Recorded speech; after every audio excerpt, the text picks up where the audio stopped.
Yawwa, kaga, zo da Allah. Da Allah gidan nan za ka shiga wannan ce a bawa mai gidan. Mai gidan.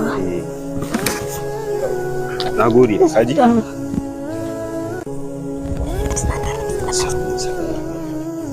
Yana ina? Ina da lafiya. A nan wajen ya bani. Ya tafi kuma da ya baka kai? A nan ne na bar shi, na ga ya tafi. To, kai. Nan wajen ya bani ya ce in shigar da su. Allah ne. Allah baya raba duniya da mutanen kirki.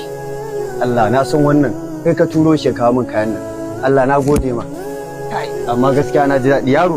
Na gode ban da wani